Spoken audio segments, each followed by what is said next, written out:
Everybody, what's up? It's Al with Longoria House Dog Training. Hey, are you having a great evening?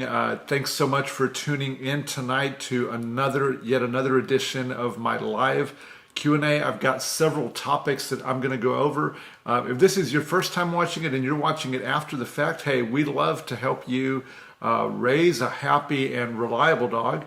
So if you have any questions, drop those in the comment section below, whether they're live or if you're watching this maybe a few days later. Would love to know what's going on with you and your dog and how we can help. If you don't know who I am, my name is Al Longoria. I am a dog trainer here in the Houston area. I've been training dogs for over a decade now. Really very passionate about doing that. We do a lot of different things with dogs. The main thing that I do as part of my business is we actually train quite a few pet dogs, and we train people on how to raise, on how to be able to raise a happy dog like the one that I've got down right here.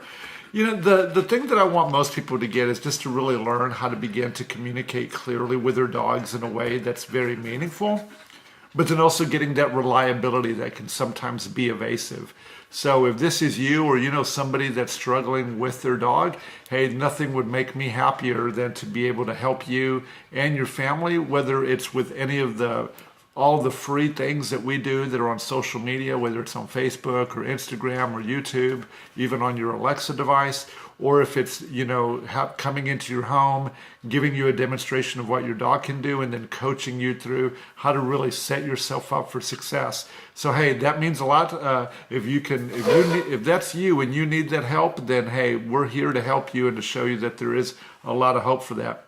So I've got several things that I want to cover this evening. If at any point in time you do have a question, please feel free to just chime in and ask that question. But I'm going to go ahead and get started with the first one. I actually kind of changed my mind right before the Q&A about what my first topic was going to be, because I actually have a question about bringing a baby home. But I really now want to start off with one that I don't think people are asking. And I think that it does need to be talked about. And it's not such a serious thing, but it is one of those things that I think that maybe your veterinarian isn't giving you advice. Maybe the place that you got your dog from, whether it's a breeder or if it's from if you got it from the rescue or from a shelter, that nobody's really talking about what I'm going to talk about next. And so the question is, should you be running with your dog? All right, so when it comes to running with your dog, then yes, in general, you can run with your dog, but I'm going to qualify the question this way. Should you be running with your puppy? And I got to tell you, the answer to that question is most likely no, you should not be running on your puppy. Now, let me bring some clarity to this. When I'm talking about not running with your puppy, I'm really talking about avoiding running on any kind of improved surface, whether it's, gravel, or if you're running on pavement, or you're running on asphalt, or doing any one of those things. I would generally advise you against running with your young dog. I do see it quite a bit that people are doing that they're running with their dog. Excuse me, real quick, guys. Oh, there we go. I was about to sneeze. Okay, yeah, my nose just started acting up a little bit before I started this, so who knows what that is. But anyway, if you're running with your young puppy, that's actually something that you probably shouldn't do. Okay, so let me just give you a little bit about what I have learned over the past few years. If you actually go running with a really young dog, the growth plates, and those are the ends of their large bones like their femur, they actually haven't completely fused and turned into the hard bone that we have as mature adults. And so as you're actually running with your dog, that can actually do damage to the dog when they're running because of that repeated pounding. If you think about it, one way that I like to teach my clients is that, hey, you wouldn't ask an 8-year-old boy to do a bench press. That's just not, they're not really ready to be able to do that. So your very young puppy should not be running on improved surfaces and things like that because of the damage. One thing that a lot of people don't talk about, but I'd like to talk about it, is that let's say that you got your dog from a rescue organization or a shelter, and then your dog has been neutered or spayed. That's going to obviously change the body chemistry of the dog, and they're going to make less of those sex hormones like testosterone. Well, testosterone really, regulates bone growth. And so if you're going and running your dog and it doesn't have the testosterone that's necessary to be able to finish up the bone growth, you could be doing some irreversible damage by running with your dog. So hey, that's my piece of advice right there. If you do have a young dog, if you have a young dog that isn't at least 2 years of age, then I definitely would not be running. Let me just throw one more piece that kind of jumped in my head. You can go to your veterinarian. You can have your veterinarian order x-rays, and if they order those x-rays and it looks like those growth plates have been fused, then it's generally not a bad idea to go ahead and do that kind of exercise with your dog where they can run on that. All dogs, I believe, can run on grass and run on dirt, but it's really those improved surfaces that you want to avoid with your dog. Hey Tracy, thanks so much for joining in tonight. Let me see what your question is. So my dog has to constantly bark. If I come home and I let him out, he barks all the way to the door. So Tracy, the single easiest way to actually get your dog to stop barking in those situations, and it will really help you, and you can eventually get rid of this tool that I'm going to tell you, is a slip leash. So what I do with a lot of older dogs that are barking, and we don't want them dragging a leash around, what they do is they wear a slip lead or a slip collar that I can grab. And so that way, whenever I come home, I can actually direct them with that slip collar, and the pressure from the collar can actually have a calming effect to tell the dog that you don't want them to bark in those moments, especially if you begin to lead them out the door. Let me reread your question again. If I come home and let him out, he barks all the way to the door. So that's just excitement. Barking is really what it is. He's happy to see you. The leash is one strategy that I would probably use to bring the energy level down on the dog, and a slip collar can do a fantastic job of communicating that to your dog. And basically what you would want to do is, from the moment that your dog starts barking, you would want to put some smooth, steady pressure down the leash, and then whenever your dog actually goes and gets to the door and actually has not been trying to bark, then that's when I would open the door, because that's a form of reward for a lot of dogs, and let him out. And as you begin to put that into a cycle, then the act of letting him out will reinforce whatever he did, whether it's the barking or whether it is him being quiet. But the leash is the tool, or the slip collar is the tool that I would use to be able to change that behavior. Hey, hope that's useful. If you have any follow-up questions, I'd love to take those, but thanks so much for your question. All right, so the next thing I want to talk about is one thing that I've covered in the past, but it's just really worth repeating, okay? So I had a client that contacted me, and I hadn't seen her, probably in about 3 years, but they contacted me today because she actually just delivered their child earlier today. Well, they just brought the child home for the first time today. And their dog that I had trained several years ago had a lot of energy, and knew its training, but they were really worried about how their dog was going to interact with their child. So here's what I'm going to tell you guys. When it comes to your dog, bringing home a child or bringing home anybody for that fact, and trying to teach your dog how to be calm around them, it really is about the day in and day out calming activities that you're doing. If you come home and everything is a big party every single time that you come home, then when you bring somebody else to your house, it's going to be that same party. But if you have a routine that your dog actually has to become calm whenever you get home, then it's much more easy for you to be able to calm your dog in those situations. But let me just give some techniques to everybody that are very, very useful, and some things that you shouldn't do. So one, if you're trying to calm your dog, the first thing that you want to do is not use excessive voice commands. And really what I mean, like if you train your dog to go to its bed or to sit, you really shouldn't be repeating those a multitude of times. One thing that I tell people is that if the dog isn't looking at you directly, then you shouldn't be talking. So we really only should be talking to our dogs when we truly have their attention. Yes, there are exceptions to that, but I don't like to give a voice command to a dog that doesn't know that I'm actually talking to them. So one, if your dog is looking away from you in every single direction, then it's a good idea. Oh yeah, hey Betty, I am going to get to that. I've got that's on my list right here. So, definitely then you don't want to be, anyway, I lost my train of thought a little bit. But here's the thing, okay? You want to come home. You want to come home and you want to teach the dog how to be calm using your leash, maybe even using your remote collar, and showing the dog that we expect you to become calm whenever I come into the house is really such an important thing for you to do with the dog, okay? But, building excitement. Now, when it comes to meeting with, having your child meet with a baby, if your dog is calm, then you can ask your dog with this leash on to come over. And if you're holding your child in your hand, then, you can pet the dog and ask it to sit, but you want to pet the dog very slowly as you're holding your child in its hand.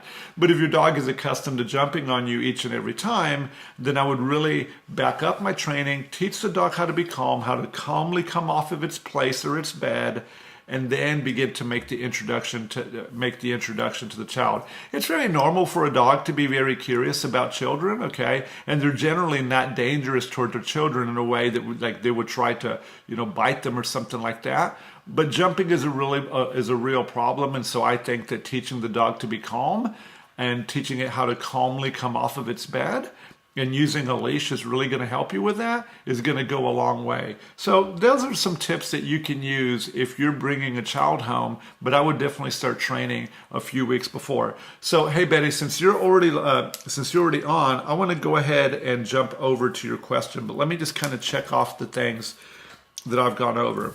So here's what I got, okay? So from what I understand, and I'm so sorry about your home, your home flooded, and now it's been renovated, and this is just so great to hear. And then during the process of renovation, your dog actually started to pee inside the home, and it was a little bit irregular during the construction. And you thought that had something to do with the dog, with all the noise and the ruckus that was going on in your home. And now that all the construction is over, you're still randomly finding the dog actually using the restroom inside the home. What can you do? Well, let's make it very, very simple. So I think the very first thing that you should do is you should recognize what is it that actually drives, the dog ever using the restroom. So for sure, if your dog is peeing inside the home, the answer to this question is his water, okay? So the first thing that I want you to do for the next couple of weeks, I don't want you to leave any free water out for him, okay? I actually want you to begin to control the water. Now, here's the process that I would use. I would actually give him access to his food and water, let him drink plenty of water.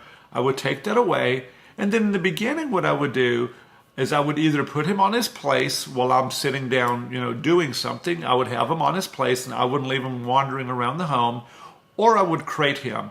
Because I know him and he's such a good dog, I know that putting him on his place and teaching him to stay there while you're doing something for about half an hour would be the thing that I actually recommend that you do with him. So then, at that end of that half hour, here's the important part that you're going to have to go back and reprogram his brain a little bit. You're going to want to take him outside. You're going to want to give him about 5 to 7 minutes while he's outside there with you and really encourage him to use the restroom. When he uses the restroom outside for the next couple of weeks, I really want you to make a very memorable reward. Here's one thing you can do. You can introduce some novelty into this situation. And what I mean by that is that I want you to get him a treat or something that he's never had before that maybe he's sure to love. And when he actually uses the restroom outside, I want you to use this very special treat and to help him remember that outside is where we want him to go. When you let him back inside, I would be very vigilant with him about giving him too much freedom so that way you can monitor him. Because every time that he uses the restroom, unfortunately, the act of using the restroom is going to tell your dog to use the restroom even more. So what I really want you to do is just manage him. Don't let him out of your sight. Keep him in places. But I want you to go to try to get maybe 20 to 30 repetitions, and that's going to take you several days of him using the restroom outside and you making a big deal out of it. So, hey, hope that's helpful for you. If you need any more help, please feel free to reach out. So appreciate you reaching out for this question. Well, guys, if you can't tell, for whatever reason, man, my nose just started really running, but my mom is super awesome. She made me this super awesome tea, And this is a little secret that I have. This tea right here that I'm gonna drink, it's called Throat Coat. It's like a licorice and honey. So when your throat is not actually feeling all that good, or you got something going on here, this tea makes you feel awesome. So if you've never tried it, Throat Coat, you can get it at Kroger's. Really great stuff. I think I've seen it at GNC too, but really good for this kind of thing. But one thing I'll tell you guys is I'm not really good with super hot drinks. I always need them to cool down a little bit. So I've been letting this steep now. Well, I let it steep for about 15, 20 minutes, and now I'm back at it. So it's cool enough now that I'm not such a wuss that I can drink it. Man, but that tea tastes really good. Really, really love it.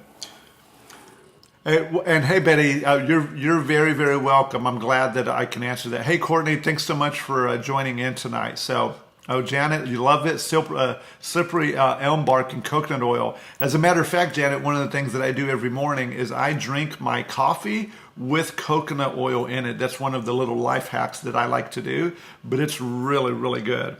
All right. So the next question, have one more sip of tea.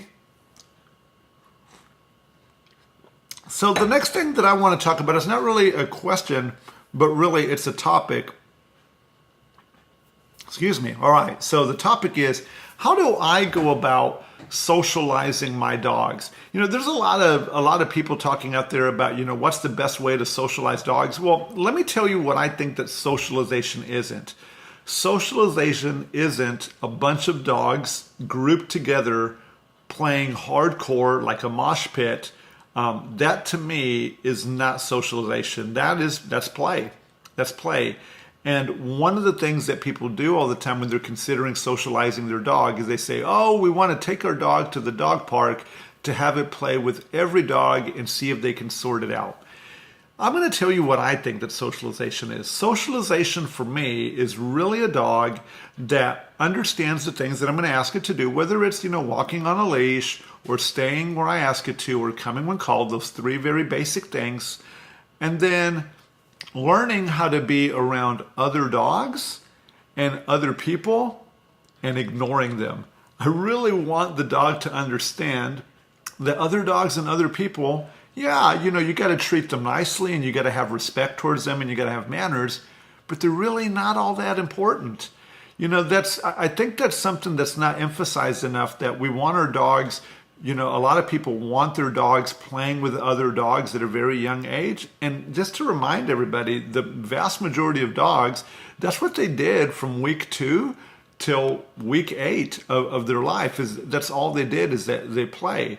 And I think it's a big mistake to let your dog continue to play a lot with other dogs. I really think that your dog should really begin to play with you and to play some games and learning that. But when it comes to socializing and getting your dog around other dogs and around other people, your leash walking skill, your skill to teach your dog to stay and teaching your dog how to be calm around those other dogs, that is the way that I like to socialize dogs. One of the things that we do is we compete with our dogs, and I'm a part of a dog training club. And in the club, routinely, our dogs are off leash. But when they're off their leashes, they're never really paying attention to what the other dogs are doing. They're really genuinely very, very interested in their handlers and all the fun that they're doing out there. And so that's really what I think that people should focus in on when they're talking about socialization with their dogs, is not how much play can I give it with another dog or set up this play date for my dog, but really show it that, hey, it's so good. It's so good to be able to, pay attention to my owner and ignore the other dogs. Okay, so that's really what I want you to get out of the socialization. So that's how I socialize my own personal dogs. Hey, and I just want to say thank you to everybody that's joining in tonight. If you have any questions, if this is your first time here, say hello, and really appreciate you guys joining in on this Wednesday night. It means a lot to me. If there's anything that I can do, if you have any questions that I can answer, I'm more than happy to answer any kind of question. Tell me, what is it that you're struggling with your dog? Are they jumping on you? Are they aggressive towards other dogs? Are they having a hard time bringing the ball back to you when you ask them? Are they running around your home?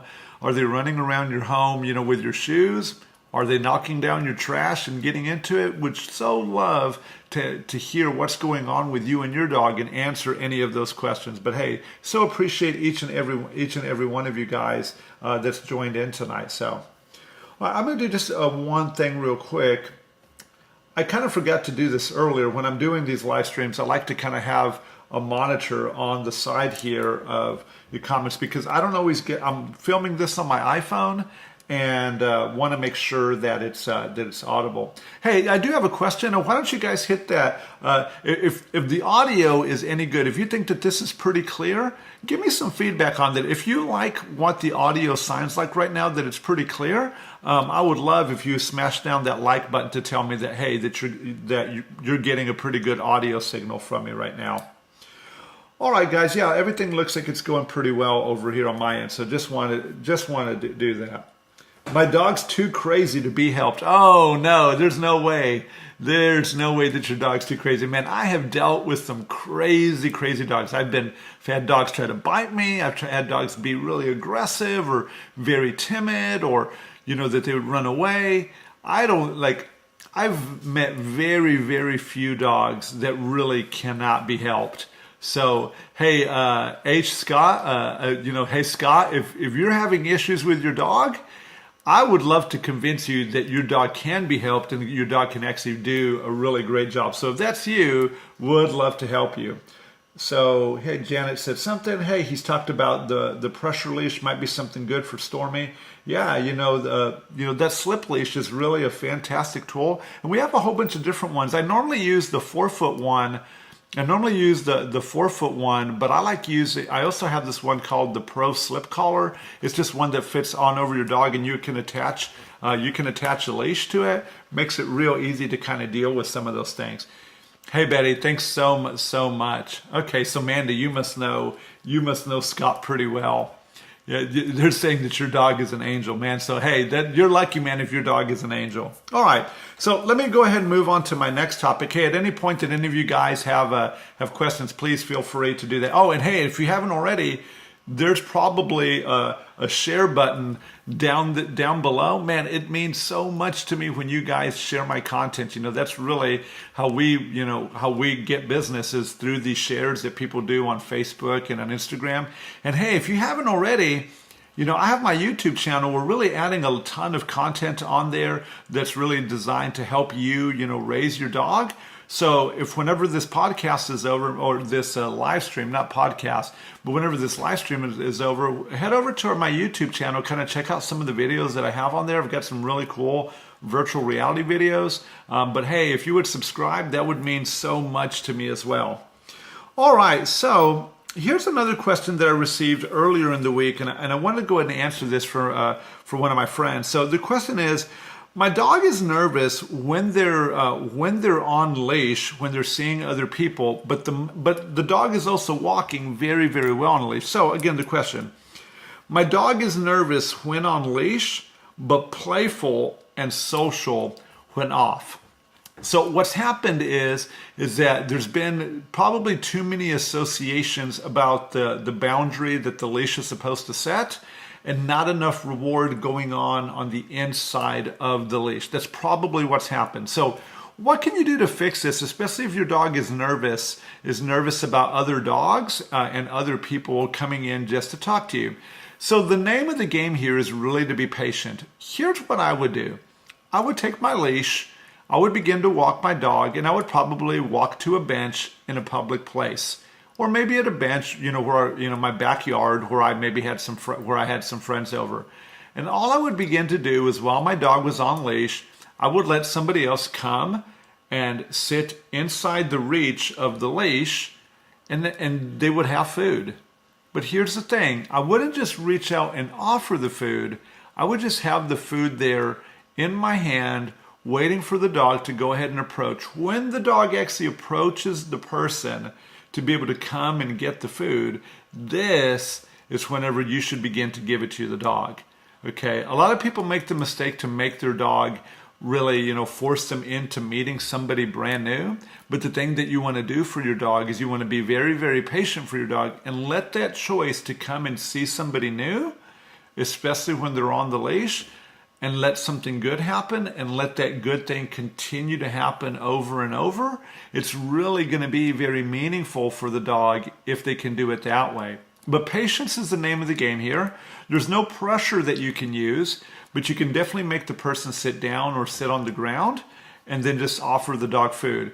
It would be helpful though to go ahead and have the dog be pretty hungry, okay, and make sure that the person has something that the dog has chosen in the past that's pretty valuable. One thing that you could also do is you can also add, you can also cut up and quarter a hot dog, okay, or just slice it up into these little dimes and then quarter those up and give it to your friend, and then show the dog to do that. And then I would just repeat this over and over, and I'm pretty sure that your dog is going to build a lot of confidence about the way that it deals with people when it's on leash if you follow this particular protocol.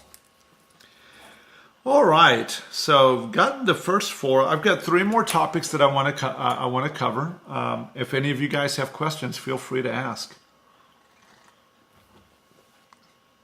Isn't that nice that I've got this really nice china right here to drink from? We've had this china in my family for God knows how long. It's probably older than I am, but really, really cool china.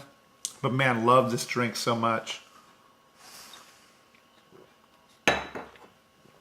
All right, so here's another question. I actually dealt with this with a client earlier today. So the question is, there it is. How do I teach my dog not to bark at other dogs while on walks? So, dogs struggle on walks, especially some of them, that they'll become reactive whenever they see another dog or they see a squirrel or they see something like that.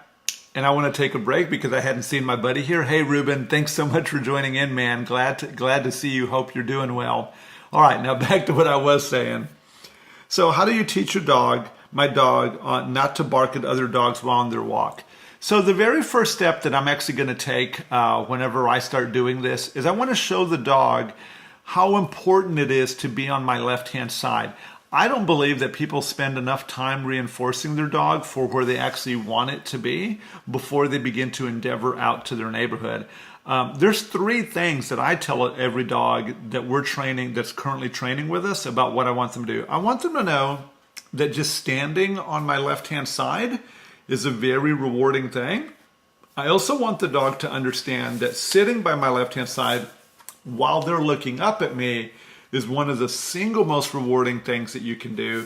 And then the other thing that I like to do is I like to show the dog that when you move with my left leg, that is also very rewarding.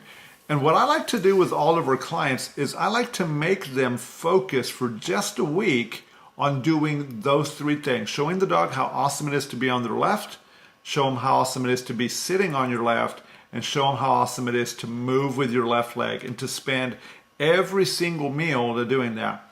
So then, once I take that piece of information and I've given it to the dog and given it to their owner and their dog, and they start practicing that, then I'm going to begin to continue to show the dog to respect the end of the leash.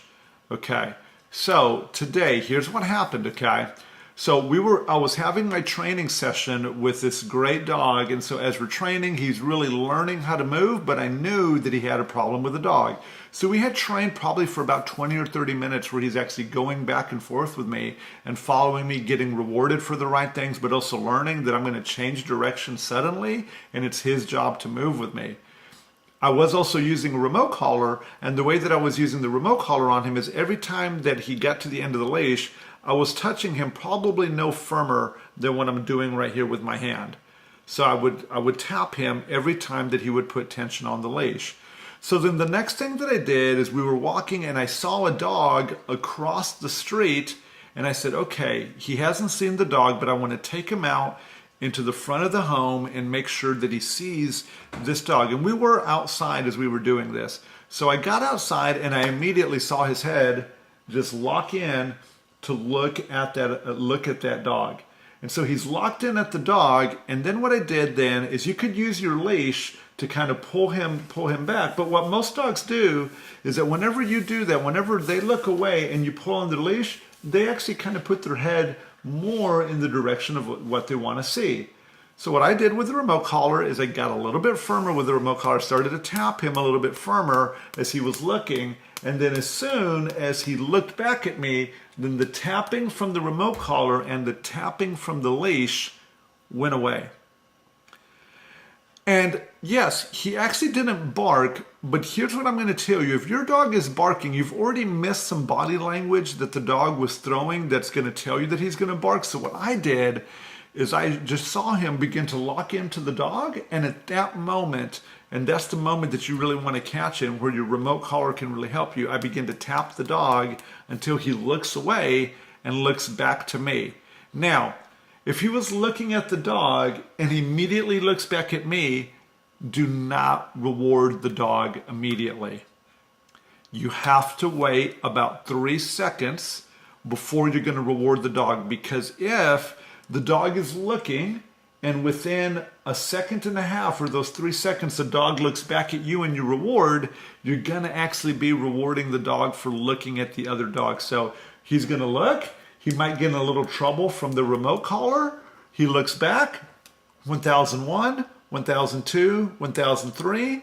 And if he's still looking at you and hasn't looked back at the dog, that's the perfect time to begin to deploy a reward. So that's actually how I deal with a dog barking at other dogs using my remote collar. You don't have to use a remote collar, but I would recommend a slip leash or a prong collar that's suited to your dog. The prong collar is a little bit more difficult to match up to your dog, but it is possible and it's a great tool.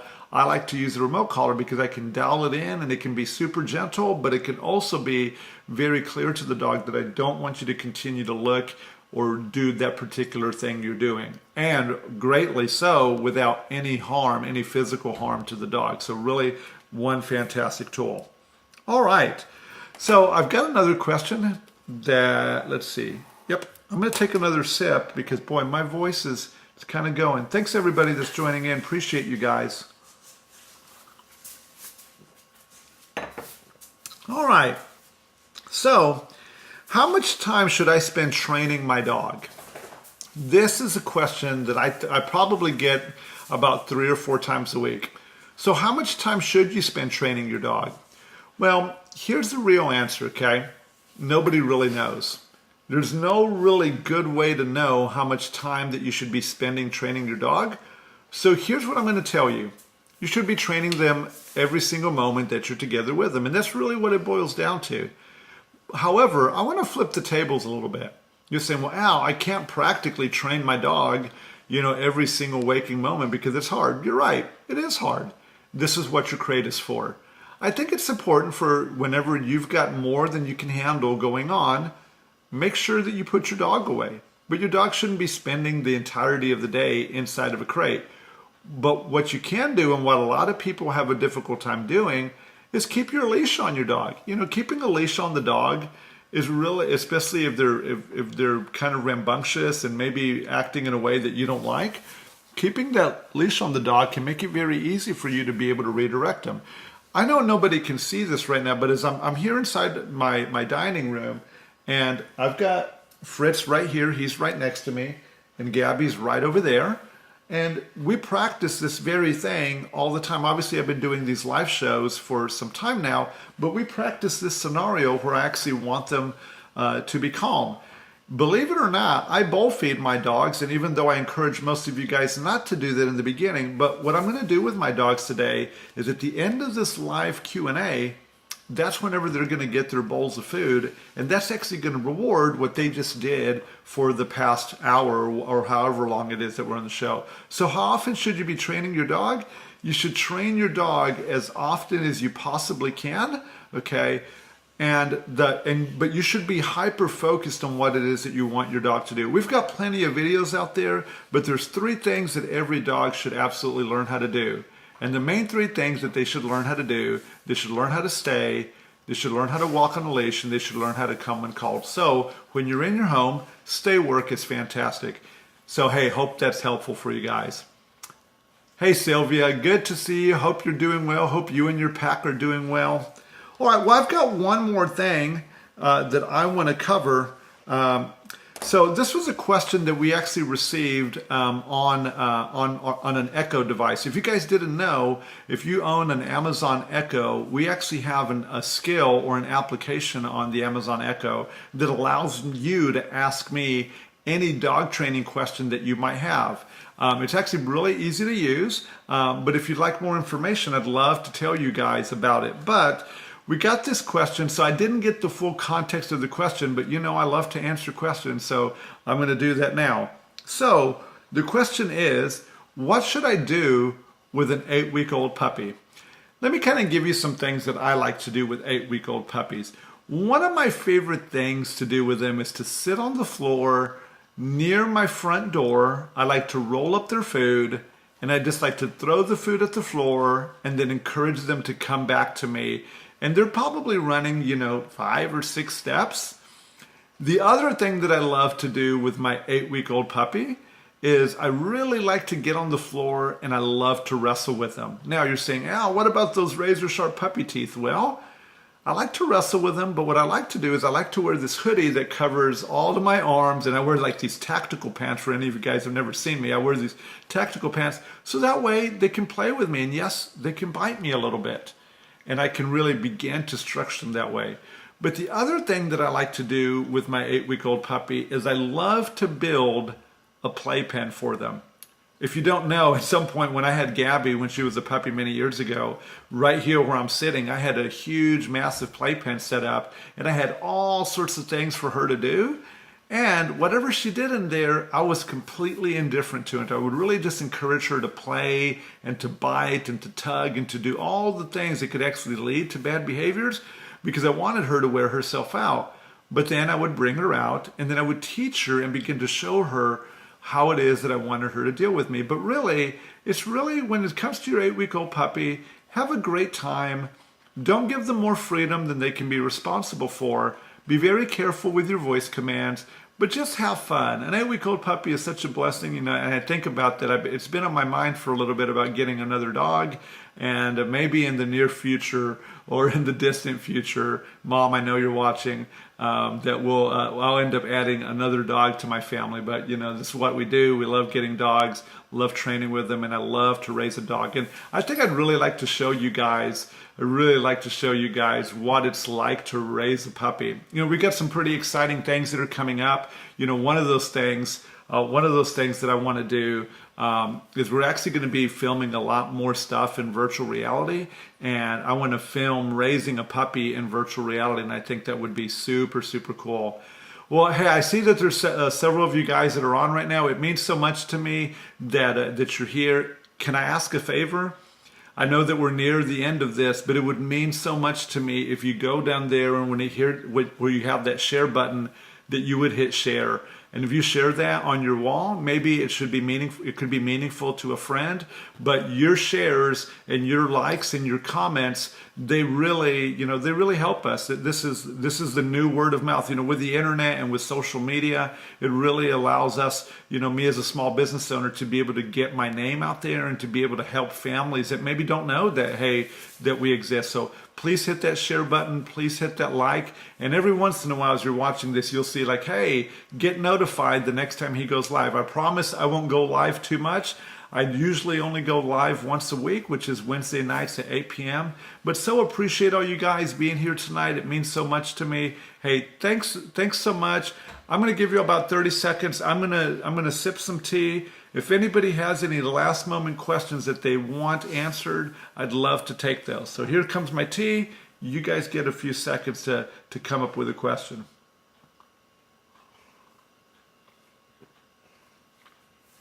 And Ruben, it's good to see you, man. We got to catch up sometime soon. Hope you're doing really well. We're doing well.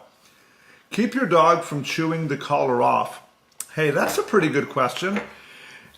So my first question to you is the collar too loose? What kind of collar are you using?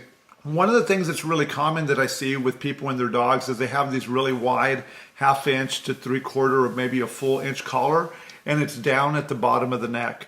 What I like for my dogs as far as the collar goes is I really like the collar to be nice and high on the dog's neck, okay, and snug. It shouldn't be choking the dog, but it should definitely be snug, and that's the main thing that I would like to do, is just keeping that collar really, really high. Now, there are ways to tell a dog, oh, she has a long neck and it sits low on her collarbone. Yeah, and that's what it is. What you want to do, like, there's a leash, there's a collar that we use. Let me see if it's on my online store. Bear with me for a second.